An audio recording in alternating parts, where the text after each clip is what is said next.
Todos gostamos de pensar que as pessoas responsáveis por nossos países estão com a cabeça no lugar. Mas a verdade é que eles podem ser tão estúpidos quanto o resto de nós. E de fato, eles podem ser muito mais estúpidos que nós.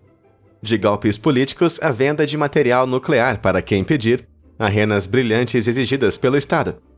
Parece muito idiota para ser verdade, né? Bom, prepare-se para ouvir algumas das decisões mais estúpidas que nossos muitos governos e instituições oficiais já tomaram.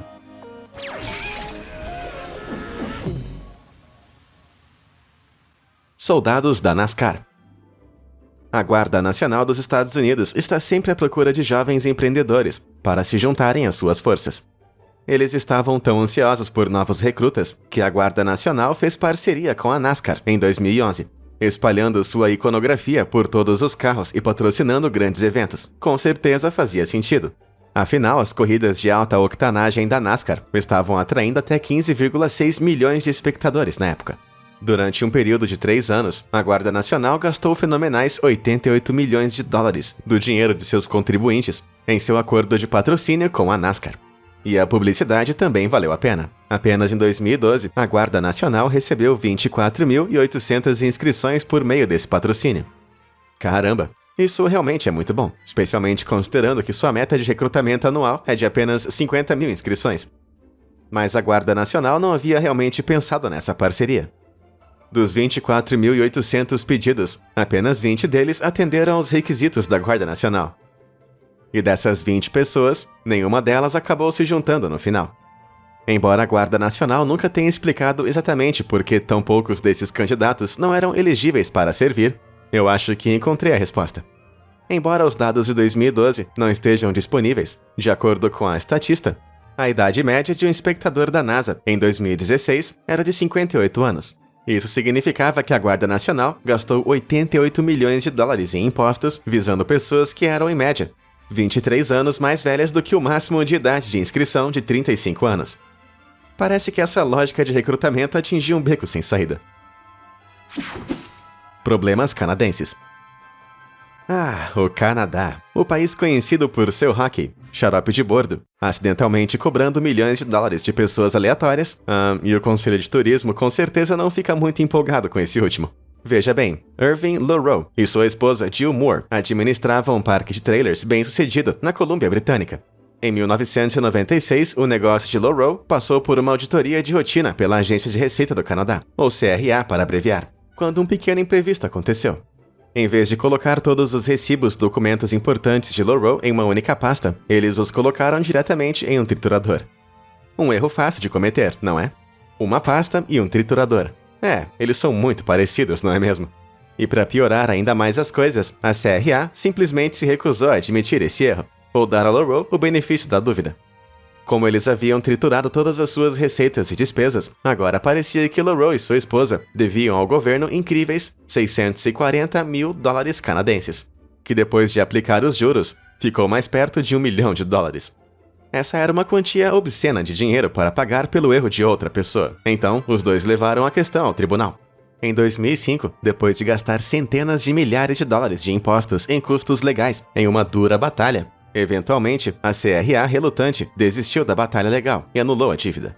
Infelizmente, ir ao tribunal é bem caro e muitas vezes desencadeia outros efeitos colaterais muito caros. Nos anos entre o início e o final de toda essa situação, o principal credor de LaRoe exigiu que ele pagasse seus empréstimos. Supostamente, LaRoe teve que vender todo o seu negócio e a sua casa, e no final de tudo, ele ficou basicamente sem nada. E nesse meio tempo, ficou estabelecido que a CRA realmente devia a LaRoe 24 mil dólares. Dá pra acreditar nisso? E você, já foi vítima de uma estúpida bagunça do governo como essa? Pode ser muito bom desabafar um pouco. Então, diz aí pra mim nos comentários abaixo. E enquanto você está aí embaixo, certifique-se de curtir e se inscrever no canal para mais conteúdo incrível todos os dias. Beleza, agora qual será a próxima decisão idiota do governo? Iluminando o caminho. A bioluminescência é um fenômeno natural realmente incrível. Existem centenas de animais ao redor do mundo inteiro que brilham de inúmeras formas e cores diferentes. A maioria dessas criaturas são bem pequenas, como peixes ou insetos, mas e quanto a essas? Essas são renas. Não, isso não é nenhum tipo de híbrido de rena zumbi brilhante. É apenas um veado velho e comum fotografado na Finlândia. Esses chifres nem são realmente brilhantes. Eles foram apenas revestidos com tinta reflexiva. A grande ideia por trás desse conceito maluco veio do governo da Finlândia. Mais ou menos 4.000 renas são mortas em colisões de trânsito em todo o país a cada ano, o que realmente prejudica a receita dos criadores de renas. Além disso, essas colisões causam muitos danos aos carros envolvidos. Afinal, uma rena adulta pode pesar tanto quanto um piano de cauda. Então, para torná-los mais visíveis durante a noite, o governo imaginou que revestir os chifres das renas com uma tinta reflexiva poderia resolver o problema. Infelizmente, essa solução cegante falhou. Acontece que muitas vezes os motoristas confundiam os refletores com pessoas no escuro e achavam que não iriam correr para o meio da estrada quando vissem os faróis dos carros se aproximando. Um grande erro. Mesmo que tivesse funcionado, porém, o governo ignorou o fato de que as renas perdem os seus chifres no inverno, também conhecido como a estação mais escura do ano. Alguém poderia ligar para Rudolf? Talvez ele pudesse dar umas dicas ao governo finlandês. Mortalmente errado. Qual foi a pior coisa que você já fez para sair de uma situação embaraçosa? Bom, é provável que você não foi tão longe quanto esse próximo funcionário do governo. Jaime Rolando Urbina Torres. Era o prefeito de Tantara, uma pequena cidade no Peru. Durante o auge da pandemia de Covid, ele decidiu que seria uma boa ideia ignorar as regras de lockdown e sair para beber com os amigos. Mas quando a polícia veio para impor o toque de recolher, ele quis evitar uma cena. Então, como o bravo líder que ele era, ele tomou a dura decisão de se fingir de morto, em um caixão de verdade. Ele conseguiu enganar a polícia por uns 10 segundos, que trouxe Torres para a delegacia logo depois. No geral, acho que fingir estar morto e se esconder em um caixão está abaixo de um cachorro comeu minha lição de casa, na escala de credibilidade. A terra dos proprietários. Nos dias de hoje, a Guerra do Vietnã é lembrada como uma perda histórica de tempo, dinheiro e muitas vidas. Mas em 1961, isso era visto apenas como um desperdício regular de tempo, dinheiro e vidas. Nesse ponto da Guerra do Vietnã, os americanos, que estavam aliados ao Vietnã do Sul contra os Vietcongs do Norte, estavam ansiosos para parecerem melhores do que os seus oponentes. Foi aí que o programa estratégico Hamlet entrou em ação. A ideia era criar várias aldeias pequenas e seguras no Vietnã do Sul, para onde os camponeses pudessem ser realocados e, esperançosamente, vir a apreciar os valores americanos. Alerta de spoiler, isso não aconteceu. Para começo de conversa, as pessoas geralmente não gostam de ser realocadas à força. Os sul-vietnamitas, especialmente, odiavam isso.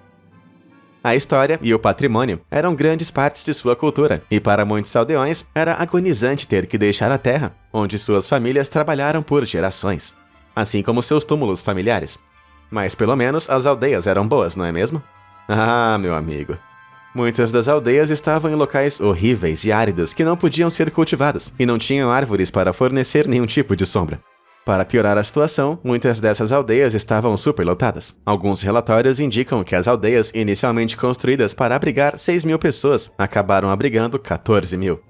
Imagina só o seguinte, está fazendo 32 graus, você está morrendo de fome, amontoado ao lado de 14.000 pessoas que você nunca viu na vida, e eles nem pensaram em colocar um guarda-sol para fazer sombra. O que você acha de morar em um lugar desses? Não deveria ser tão surpreendente que quando os Vietcongs apareceram, os moradores das aldeias não estavam com muita vontade de lutar até a morte para defender esses lugares. De fato, os Vietcongs costumavam usar as aldeias como zonas de recrutamento para novos soldados Vietcongs. Em 1963, o Sul controlava apenas 20% das aldeias que construíram. Puxa vida, quem poderia imaginar que realocar forçadamente milhares de pessoas em um lugar apertado, para longe dos lugares que eles amam, fosse dar errado? O pelotão de pombos. Se você estiver em uma grande cidade, é provável que esteja acostumado com esses carinhas. Pombos fazem parte da vida da cidade, tanto quanto a poluição, o trânsito e apartamentos minúsculos e superfaturados. Mas e se essas pragas voadoras pudessem ser utilizadas para um bem maior? Esse é o mesmo pensamento que o Exército de Libertação Popular da China teve em 2020, quando eles compraram um enorme exército de pombos de 10.000 unidades. A lógica é que os militares chineses precisavam de um jeito de enviar mensagens caso todos os outros meios de comunicação fossem interrompidos. Isso significa que esses pombos vão ser inestimáveis caso o exército chinês fique incapaz de usar o telefone, rádio, e-mail, fax, pagers, texto, mensagens instantâneas, código Morse ou o Hotel Rabo. Mas parece que a China pode estar apenas imitando a Rússia. Em 2013, o Serviço de Guarda da Rússia supostamente ordenou um projeto para reverter a manutenção de documentos para máquinas de escrever e papel, após grandes vazamentos online. Talvez os dois estejam planejando refazer a Primeira Guerra Mundial juntos. Tudo que eu sei é que eu tenho pena do soldado chinês preso com o dever de limpeza na Sala dos Pombos. Rússia proíbe ser emo. Se você era um adolescente nos anos 2000, existe uma boa chance de você ter passado por uma fase meio emo. Você sabe, cabelo escuro, uma visão meio triste, música embaraçosa. Nenhum de nós se orgulha muito disso, mas no final das contas, foi apenas uma fase inofensiva, não é? Então, não de acordo com o governo russo. Em junho de 2008, a Rússia realizou uma audiência sobre um projeto de lei que buscava diminuir a influência dessa suposta perigosa tendência teen.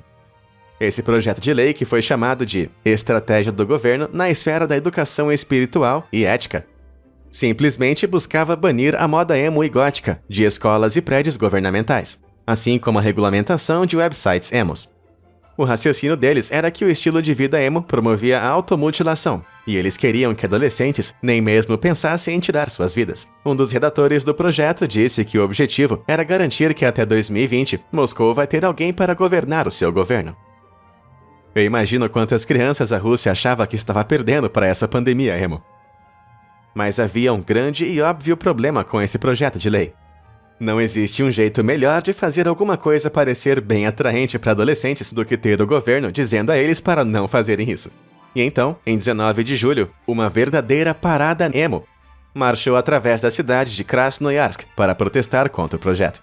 Além da atenção negativa que isso recebeu, havia um outro problema. Como você sabe que uma pessoa é emo? Só pelo jeito de se vestir? Seria um emo gótico? Um adolescente descolado? Ou talvez um hipster? Se todas essas subculturas não significam nada pra você, bom, parabéns por fazer parte de uma geração muito menos embaraçosa do que eu. Mas, falando sério, como é que você pode legislar subculturas? O projeto de lei estava condenado desde o início. Nunca foi aprovado em lei geral, e as crianças emo estavam livres para serem felizes. Entre razões e emoções, a saída. Standoff sul-coreano. Você já teve um colega de trabalho super chato que você simplesmente odiava? Uma pessoa tão incompetente e irritante que você apenas queria dar um tapa na cabeça? Bom, imagine que esse colega de trabalho era o ex-primeiro-ministro da Coreia do Sul. O que você acha? Acontece que muitas pessoas queriam isso. Em 2019, um total de 29 políticos foram acusados de uma briga em massa que aconteceu na Assembleia Nacional do país.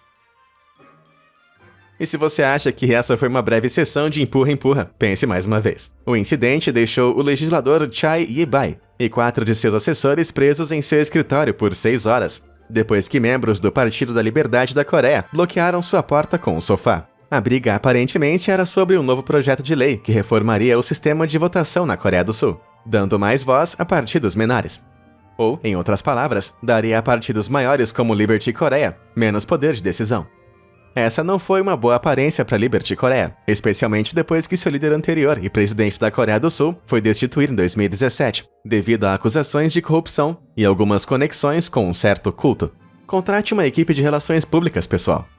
Então, todo esse evento acabou culminado em uma enorme briga, com a Liberty Coreia sendo tão humilhada que foi forçada a se fundir com vários partidos menores para permanecer relevante. Dizem que a Assembleia Nacional até mesmo se reuniu para votar oficialmente em dedadas na orelha, torção de mamilos, dentre outros.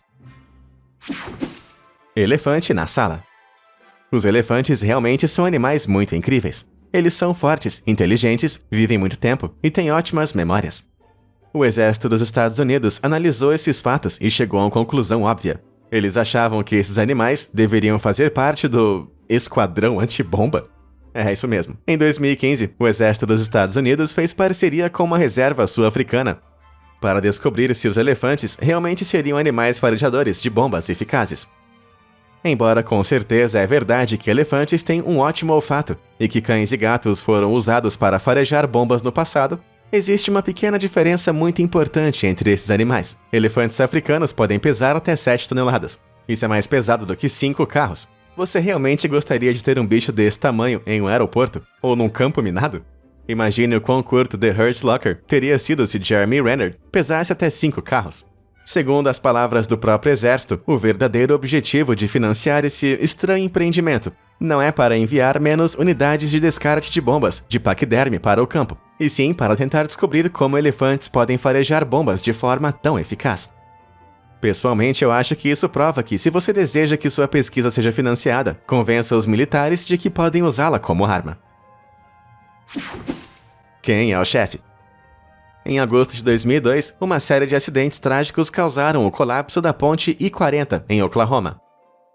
Em pouquíssimo tempo, o FBI chegou ao local, ansiosos para ajudar os necessitados e descobrir o que causou esse acidente.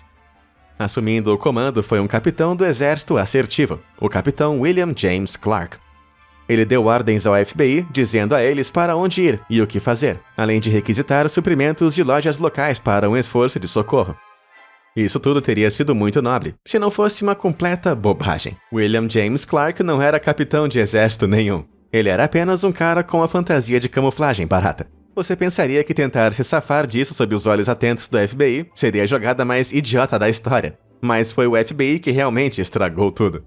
Durante sua pequena sessão de roleplay, Clark supostamente pegou 400 milhões em mantimentos e acumulou uma conta de $900 em um hotel local, afirmando que o exército iria pagar por ambos. E o FBI simplesmente não suspeitou de nada. Ele roubou uma caminhonete e foi direto para o Canadá antes de ser preso pela polícia montada canadense. Mas o melhor de tudo aqui é que essa não seria a última vez que isso aconteceria. Clark começou a usar cheques sem fundo em todo o Alasca, sob o pretexto de ser um capitão de exército. Bom, e se você achou que essa história faz você se perguntar o quão crédulo o FBI realmente pode ser, deixe a porta aberta. Se eu pedisse para você roubar o FBI, você pensaria que eu era maluco, não é? Bom, essa é uma agência governamental com recursos quase ilimitados, sistemas de segurança de primeira linha e força o suficiente para deixar qualquer um nervoso. Mas é bem provável que você esteja pensando demais. Você pode simplesmente perguntar ao FBI se você pode roubá-los. Isso é basicamente o que um grupo de ativistas anti-guerra fez em 71. Depois de não conseguir arrombar as fechaduras de um escritório do FBI em Media, Pensilvânia, eles acabaram tendo uma ideia que era igualmente brilhante e estúpida. Eles apenas pediram com educação. Várias horas antes de assaltar os escritórios, o grupo deixou um bilhete na porta anteriormente trancada, que dizia simplesmente: "Por favor, não tranque a porta hoje." Essa acabou sendo uma ideia que era estúpida o suficiente para funcionar. Com certeza, um membro do FBI, muito educadamente, deixou a porta destrancada mais tarde. É sério. Bastou uma única nota para dar a esses ativistas acesso ilimitado a documentos secretos e confidenciais. Meu Deus. Eu me pergunto para o que os impostos estão sendo usados. Post-its? Os ativistas ficaram tão surpresos com quão fácil foi tudo, que eles inicialmente pensaram que deveriam deixar outra nota dizendo obrigado, mas mudaram de ideia. Bem, depois dessa falha catastrófica, eu estou tentado a deixar uma cesta de frutas inteira para eles. Tudo bem aí? Se existe uma coisa que britânicos adoram, é ser um defensor absoluto de regras fúteis e estúpidas. O que você está vendo agora é um sinal de mantenha-se longe da grama, protegendo nobre e corajosamente um pedaço de grama de mais ou menos meio metro quadrado. Se essa imagem não for estranha e constrangedora o suficiente para você, aqui está uma foto mais ampla. Agora essa imagem pode parecer estúpida, mas acredite, o contexto só deixa tudo ainda mais estúpido. Essa estrada fica no Rains Park, London, que estava em processo de corte de gastos no valor de 70 milhões de libras. O que seria mais ou menos 100 milhões de dólares, no momento em que essa foto foi tirada. Acho que em algum lugar entre não tapar buracos, demolir bibliotecas públicas e fechar orfanatos de cachorrinhos, alguns burocratas miseráveis viram a última criança feliz do país correndo por um pequeno pedaço de grama e eu acho que devem ter pensado, não na minha Inglaterra. Pra ser justo, pode ter sido um pedacinho de grama super importante, mas eu duvido disso. Bastante. E você, já viu um sinal tão estúpido quanto esse? Diz aí pra mim nos comentários abaixo. Problemas de tempo na China. A China com certeza é um lugar gigantesco, com cerca de 5.230 km de leste a oeste e 5.632 de norte a sul. Isso lhe dá uma área total de mais ou menos 9,6 milhões de quilômetros quadrados. Isso é o suficiente para você encaixar perfeitamente toda a Índia, Japão, o Quênia, o Reino Unido, a Itália, Polônia e Coreia do Sul dentro de suas fronteiras. E ainda sobra espaço suficiente para muitas nações menores, como a Costa Rica ou as Maldivas. Então, é realmente estranho que um país tão grande como esse tenha exclusivamente um fuso horário. Por outro lado, a América do Norte é um pouquinho menor do que a China, com 9 milhões e 300 mil quilômetros quadrados. Mas os Estados Unidos têm 4 fuso horários diferentes, como o Alasca e o Havaí, cada um por conta própria. Se a América estivesse em um único fuso horário, isso poderia significar que, se o Sol se pôr por volta das 21 horas em uma parte do país, ele não iria se pôr até depois da meia-noite em outras partes. Isso também significa que, em alguns lugares, o Sol não iria nascer até 11 da manhã. Então, por que raios a China vive dessa maneira? Bom, isso é porque em 1949, o governante da República Popular da China, Mao Zedong, tentou projetar força e unidade ao redor de toda a nação, declarando que a partir daquele momento, a China iria operar em um fuso horário compartilhado, o horário de Pequim. Em outras palavras, isso quer dizer que quanto mais longe você mora de Pequim, mais estranho o tempo vai ser, porque foi o que o governo mandou. Na região de Urumqi, por exemplo, não é incomum que os moradores jantem depois da meia-noite. Em algumas áreas da China, a hora do dia é tão irrelevante que nem é mesmo usada em horários dos ônibus. É, Mao, decisão de alto nível. Uma bomba nuclear, por favor. O Escritório de Contabilidade do Governo, ou GAO em inglês para abreviar, é a agência dos Estados Unidos que garante que todas as outras agências do governo dos Estados Unidos estejam agindo com responsabilidade e fazendo o seu trabalho corretamente. Então, se você estiver prestando atenção, vai perceber que eles basicamente têm um dos trabalhos mais difíceis da Terra. Bom, em 2007, alguém que trabalha na GAO fez a seguinte pergunta: Ei, quão fácil é construir uma bomba nuclear? Digo, vendo o quão perigosas são essas coisas, deve ser praticamente impossível para qualquer pessoa obter todos os materiais necessários sem uma verificação de antecedentes super completa, não é mesmo? Não é? Bom, acontece que a GAO criou uma empresa falsa e solicitou uma licença para comprar materiais nucleares. E para a surpresa de todos, o Comitê Regulador Nuclear deu a eles uma. Simples assim. Se eles tivessem feito a menor quantidade de pesquisa, teriam descoberto que a empresa realmente não existia e que não tinha escritórios e nem funcionários. Mas isso fica pior. A GAO descobriu que, com apenas alguns ajustes, eles foram capazes de editar a sua licença para que pudessem remover o limite da quantidade de material nuclear que podiam comprar. Mais do que o suficiente para destruir um quarteirão inteiro, no mínimo. Autorização para elefantes farejadores de bombas, segredos de governo, material nuclear. Existe alguma coisa que os Estados Unidos não vai te dar se você apenas pedir? O Grande Martelo da Flórida. E agora, viajando para um dos meus lugares favoritos, a Flórida. O berço de Margaretville, Gatorade e as manchetes notórias do Florida Man. Essa fábula da Flórida em particular nos leva de volta a 2013. Quando o estado decidiu que queria reprimir jogos online. Em abril daquele ano, o governador da Flórida, chamado Rick Scott, aprovou a proibição de máquinas caça-níqueis e cybercafés, mas havia um grande problema com esse projeto de lei. A pessoa que escreveu esse projeto claramente nunca havia usado um computador antes. O projeto de lei não proibia máquinas específicas ou o próprio ato de jogar. Mas, ao invés disso, o projeto de lei proibiu qualquer máquina, dispositivo, sistema ou rede de dispositivos que possa ser usada em jogos de azar onde o dinheiro pode ser apostado. Agora, se você encontrou um problema com a redação aqui, meus parabéns por ser mais alfabetizado em informática do que qualquer legislador do estado da Flórida. Se você pensar bem, todos os dispositivos com recursos de internet, de telefones a consoles de jogos, a geladeiras inteligentes, podem ser usados para se conectar à internet e apostar dinheiro. Caramba! Se você tem 2 latas com uma corda amarrada entre elas, tecnicamente isso é um sistema ou rede de dispositivos que você pode usar para apostar. A Flórida basicamente baniu tudo que tinha Wi-Fi. E se eu li direito esse negócio, todas as formas de comunicação. Não demorou muito para que os opositores do projeto de lei fizessem esse argumento exato. Um homem que teve seu cybercafé fechado pelo projeto de lei argumentou que, se o seu negócio fosse fechado, seria mais do que natural que a Flórida simplesmente fechasse tudo. Mas não se preocupe, vários legisladores argumentam que o projeto de lei está bem, desde que seja interpretado com bom senso. Bom, pessoalmente, eu não iria dormir tranquilo à noite, sabendo que meus direitos estavam nas mãos da ideia de bom senso da Flórida. Então, acho que é isso. Uma pequena amostra de algumas das piores, mais estúpidas e mais catastróficas decisões governamentais da história moderna. Mas e você, consegue pensar em algum erro grande ou deslize político aqui no Brasil? Diz aí pra mim nos comentários abaixo. Muito obrigado por assistir e até a próxima.